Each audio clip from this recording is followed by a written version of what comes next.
আসসালামু আলাইকুম ভিউয়ার্স, আশা করি সকলেই ভালো আছেন। আমরা আলহামদুলিল্লাহ ভালো আছি। আজকে আমরা খুব মজার একটা রেসিপি রান্না করব। এটা কি জানেন? এটা হচ্ছে ডাল বাটা।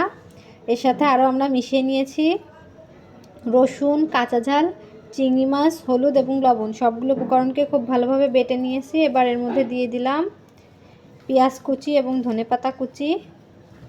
চিংড়ি মাছের বড়া হবে আজকে। চিংড়ি মাছের বড়া কার কার পছন্দ আমাদেরকে জানাবেন। চিংড়ি মাছটা বেটে দিছি এবং সাথে ডাল বেটে দিছি যাতে একটু পরিমাণে একটু বেশি হয়, সেই জন্য চিংড়ি সাথে ডাল একসাথে বড়া। এটা কার কার পছন্দের খাবার আমাদেরকে কমেন্ট করে জানাবেন। পেঁয়াজ কুচি এবং ধনেপাতা কুচি দিয়ে একটু ভালোভাবে মেখে নিচ্ছি। শীতের সময় গরম গরম এই ধরনের বড়া পাকোড়া খেতে খুবই ভালো লাগে ঠান্ডার মধ্যে। এটা আপনারা নাস্তা হিসেবেও খেতে পারবেন, আবার ভাত দিয়েও খেতে পারবেন। গরম গরম ভাতের সাথেও খুব মজা লাগে এই রেসিপিটা। আবার এটাকে ভেজে রান্নাও করা যায়, সেটাও একদিন আপনাদের সাথে শেয়ার করব। এটাকে বেশ ভালোভাবে মাখানো হয়ে গেছে। এবার এটাকে চুলায় নিয়ে যাব। এই যে ভিউয়ার্স, এখানে আমরা ফ্রাইং প্যানে তেল গরম হতে দিয়ে দিয়েছি। আমাদের ফ্রাইং প্যান দেখে আপনারা আবার কেউ কিছু মনে করেন না, এইটাই ভাজা পোড়া করতে খুবই ভালো হয়। এখানে কিছু ভাজলে সেটা লেগে যায় না, খুব সুন্দরভাবে উঠে আসে। এই জন্য এটা আমাদের খুব পছন্দের একটা ফ্রাইং প্যান বলতে পারেন। রান্নার জন্য সুবিধা হয় এতে। চামচের সাহায্যে এই যে ছোট ছোট পিস করে দিয়ে দিচ্ছে।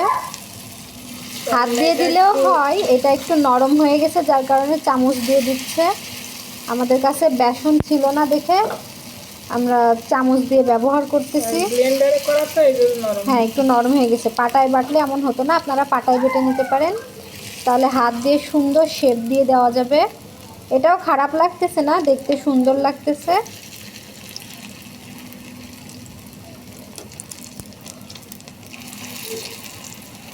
সম্পূর্ণ ফ্রাইং প্যানে ভালো করে বিছিয়ে দেব।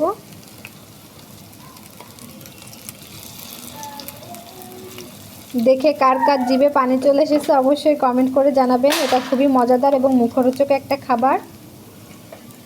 ওপাশটা হয়ে গেলে আমরা এপাশ উল্টে দেব।